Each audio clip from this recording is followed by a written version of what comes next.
তোমার রঞ্জু পড়ে রইল কোন বিদেশ ভিবুয়ে? একবার চোখের দেখাটাও দেখতে পারলে না গো। কুয়োতলায় দাঁড়িয়ে ওসমান একটার পর একটা লেবু পাতা ছেড়ে আর মায়ের বিলাপ শোনে। 3টি আঙ্গুলে লেবু পাতা চটকাতে চটকাতে উঠানের দিকে এগিয়ে গেলে কে যেন তাকে দেখে ফেলে। ওরে, রঞ্জুকে একটু কাঁধ দিতে দে। লোকটাকে? সেই লোকটাই ফের আফসোস করে, আহা, হাজার হলো বড় ছেলে, জ্যেষ্ঠ সন্তান, কোথায় পড়ে রইল সে? বাপের মুখে এক ফোঁটা পানি দিতে পারল না। আহারে, বাপ হয়ে ছেলের হাতের এক মুঠি মাটি পেল না গো। ওসমানের সামনেই কথাবার্তা চলে, ভুলটা কারো চোখে পড়ে না। বাপের লাশ বিছানো খাটিয়ার একদিকে কাঁধ দিয়ে সেও পশ্চিম পাড়ার দিকে চলে। পশ্চিম পাড়ার জুমার ঘরের পেছনে কাজীদের জোর শিমুলতলা, তারপর ছোট ছোট ঝোপঝাড় ও খেজুরের কাঁটায় ভরা উঁচু নিচু গোরস্থান। গোলাপ পাশ থেকে শবযাত্রীদের ওপর গোলাপ জল ছিটিয়ে দিলে মনে হয় শিমুল গাছ থেকে টুপটাপ শিশির ঝরে পড়ছে। ওসমানের পায়ে কয়েক ফোঁটা পড়লে তার ঘুম ভেঙে যায়। পায়ের ওপর চাদর অনেকটা ভিজে গেছে। ওইদিকে জানালা দিয়ে বৃষ্টির ছাঁচ আসছে। ওসমানকে উঠে বসতে হলো। শিকের ফাঁকে থুতু ফেলে জানালাটা বন্ধ করে ফের শুয়ে পড়ল। কিন্তু পাশের জানালা খোলাই রইল। ওই জানালা দিয়ে পানির ছাঁচ এসে পড়ছে চেয়ারে 3 স্টকের প্যাকেট, দেশালাই, চাবি ও কয়েকদিন আগেকার পাকিস্তান অবজারভার। প্রথম পৃষ্ঠায় 4 কলাম জুড়ে এই বছরের বিশ্ব সুন্দরীর ছবি। রাতে ব্যবহার করবে বলে আনোয়ারের বাড়ি থেকে কাল দুপুরবেলা নিয়ে এসেছে। শালার শওকত ভাইয়ের পাল্লায় পড়ে রাতে বাঙ্গালার মাত্রাটা বেশি হয়ে গেছিল। এসে কখন যে প্যান্ট শুদ্ধ শুয়ে পড়েছে খেয়াল নেই। শিশিলি রূপসী পুরুষ্ঠ উরুতে শীতল বৃষ্টিপাত ঘটছে। ওইটা সামনে রেখে কম্বলের নিচে নিজের উরুশুদ্ধি থেকে দিব্য ঘন প্রস্রবণ বয়ে দেওয়া চলে, কিন্তু হয় না। প্যান্টের বোতাম খুলতে খুলতে বোঝা যায় যে বাপের লাশের স্পর্শে তার সারা শরীর একদম ঠান্ডা হয়ে গেছে। ভোরবেলায় স্বপ্ন নাকি ঠিক ঠিক ফলে। বাপটা সত্যি মরে গেল কি না কে জানে। একটু আগে দেখা স্বপ্ন সহজে কি ছাড়তে চায়? শীতের দিনেও ঘামের মতো ভিজে গেছে সে। তবে স্বপ্নে নিজের কাউকে মরতে দেখলে অন্য কেউ মরে না, আব্বা নিশ্চিত ভালো আছে। বাপের বেঁচে থাকার সম্বন্ধে একটু নিশ্চিত হলে বাপের ওপর ওসমানের রাগ হয়। একবার বাস করবে বলে পাকিস্তানে এলো, তো এবার ফিরে গেল কেন? এখানে বাড়ি ঘর কিছুই করলো না।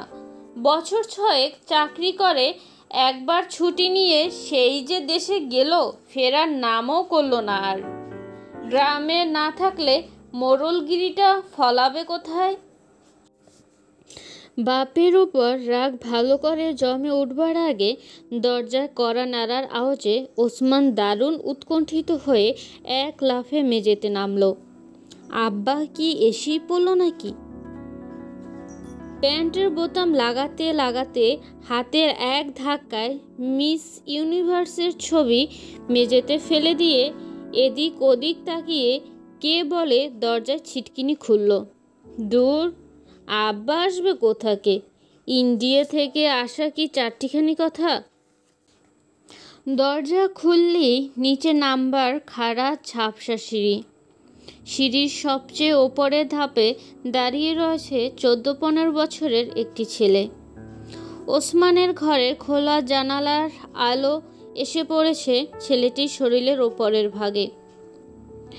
গায়ে নীল রঙের হাফ হাতা হাওয়াই শার্ট, ফ্লপের নিচে দুটো বুক পকেট, ডান পকেটের ওপর ঘন খয়েরি সুতোর এমব্রয়ডারি করা প্যাগোডার মাথা।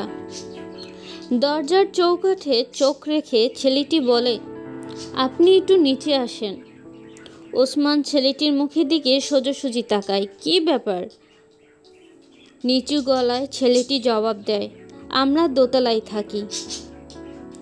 আমি কি করব? ওসমান একটু হাসে। ছেলেটি হাসে না, বিরক্ত হয় না।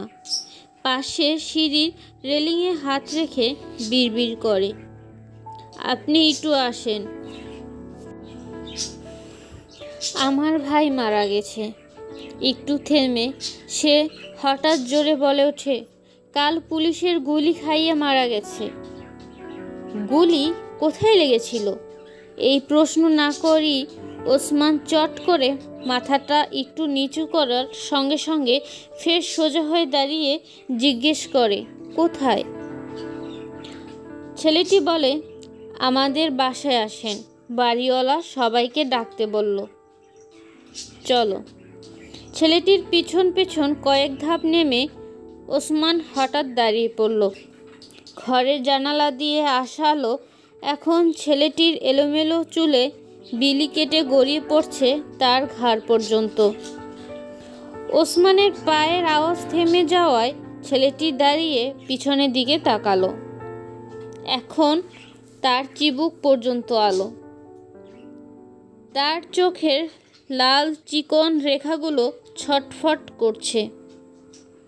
প্রায় 7-8 ধাপ ওপর থেকে ওসমানের দিকে তাকালে আলো পড়া লাল চোখ জোড়া অনেক বড় মনে হয়। ওসমান বলে, তুমি যাও, আমি একটু পর আসছি।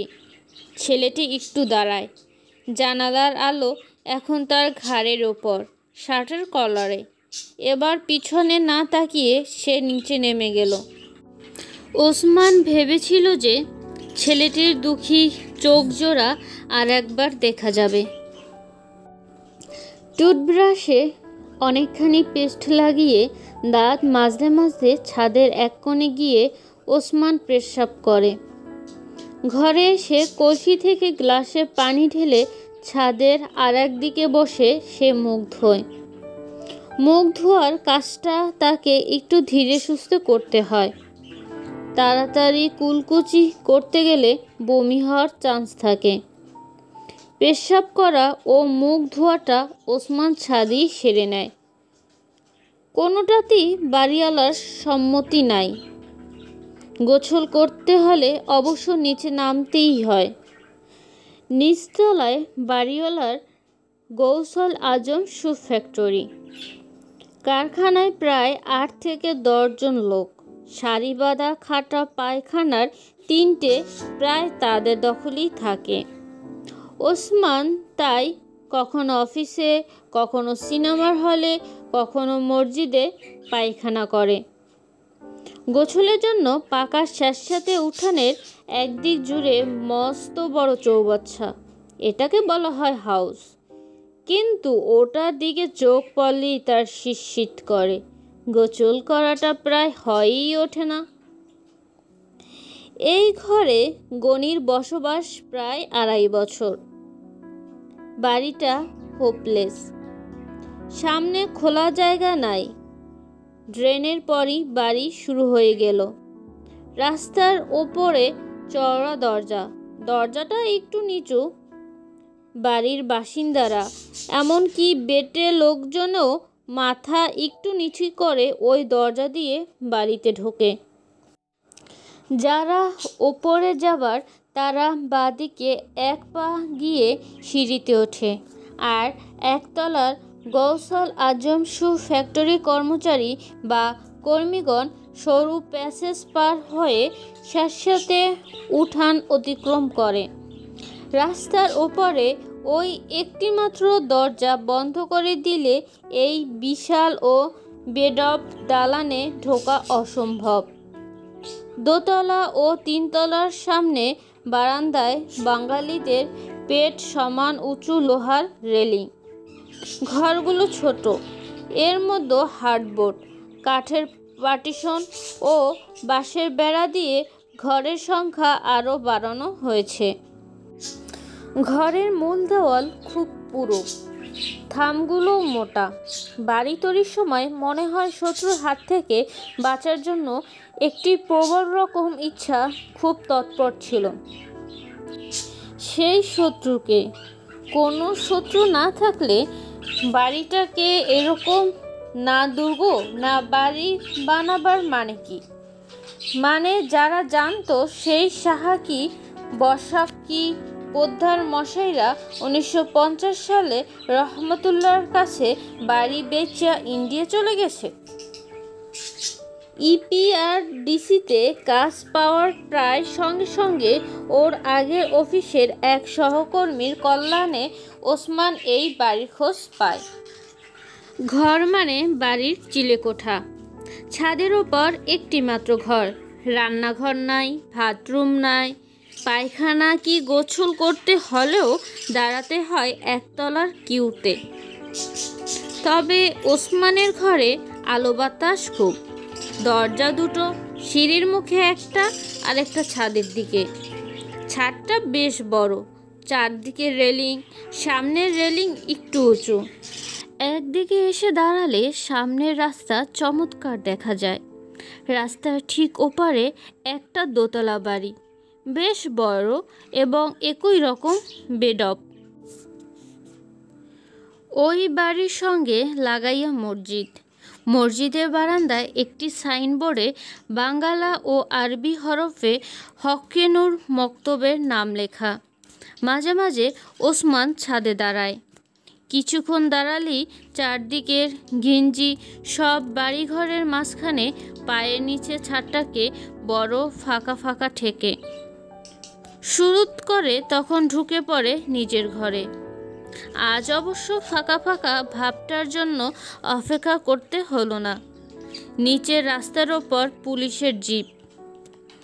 নিচে নামবার সময় দোতলার ডান দিকে মহিলা কণ্ঠের ইনিয়ে বিনিয়ে কান্নার আওয়াজে বোঝা যায় যে এই ঘরেরই কেউ নিহত হয়েছে। মৃত মানুষের বাড়িতে যেমন হাউমাউ কান্নাকাটি করে, এখানে কিন্তু তেমন কিছুই নাই। কান্নার ধ্বনি ঘরের চাপা কলরহ থেকে বাইরে আসছে। ধ্বনির সঙ্গে সঙ্গে ওসমান নিচে নামে। জিপের পিছনে আরেকটি গাড়ি, পিকআপ। এটাও পুলিশের গাড়ি। রাস্তার ওপর থেকে রহমতুল্লাহর সঙ্গে 7-8 জন লোক রাস্তা ক্রস করছে। তাদের 4 জনই পুলিশ। বাড়িওয়ালার মাথায় কালো জিন্না টুপি। গভর্নর গতবার এখানকার কমিউনিটি সেন্টার উদ্বোধন করতে এলে মহল্লার একজন শ্রেষ্ঠ মৌলিক গণতান্ত্রিক হিসাবে রহমতুল্লাহ টুপিটি উপহার পায়। তবে সবসময় যে সাদা কিস্তি টুপি পরে, কেবল নিজের দাপট দেখাবার দরকার হলে জিন্না টুপিটাকে সে ব্যবহার করে মুকুটের মতন। না, টুপির জন্য নয়, বাড়িওয়ালাকে দেখে ওসমান গনি ঠোঁটে আপনা আপনি একটি হাসাহাসি ভঙ্গি ফোটে। জবাবে গম্ভীর ও কোঁচকানো চোখ মুখ করে বাড়িওয়ালা বলে, আমার বাসায় যাইতেছিলেন? লন উপরে যাই। রহমতুল্লাহর অনুমান ঠিক নয়। ওসমান যাচ্ছিল ইসলামিয়া রেস্টুরেন্টের দিকে। ভোরবেলা হঠাৎ বৃষ্টি হয়ে গেল। ঠান্ডাটা বেশ জমেছে। নান রুটি পাতে রবিবারের সকালবেলাটা চমৎকার জমত। অ্যাবাউট টার্ন করে বাড়িওয়ালার পেছনে হাঁটতে হাঁটতে সে জিজ্ঞেস করে, ব্যাপারটা কি, কিভাবে হলো? আপনি আছিলেন কই? নিচের তলায় পড়শি মরে গুলি খাইয়া আপনি জানেন না? ওসমান চুপচাপ তার সঙ্গে হাঁটে। জবাব দেওয়াটা রিস্কি। কিছু জিজ্ঞেস করলেই তার অজ্ঞতা আরও স্পষ্ট হবে। রহমতুল্লাহ কথা বলে একাই। রাত ভৈরা থানা হাসপাতাল, হাসপাতাল থানা না করলে লাশ পাইতাম। সিঁড়ির গোড়ায় এসে দারোগাকে দেখিয়ে বলে, সামাদ সাহেব না থাকলে লাশ অহন কই পইরা থাকতো? দোতলায় ও তিনতলায় সরু বারান্দার রেলিং ধরে দাঁড়িয়ে লোকজন ওদের দেখছে। দোতলায় উঠে ডান দিকে বারান্দার পাশে দরজার সামনে এসে সবাই দাঁড়ালো। দুটো ঘরের জন্য পাশাপাশি দুটো দরজা। একটি পরিবার এই ঘর দুটো ও সামনের বারান্দার ব্যবহারের অধিকারী।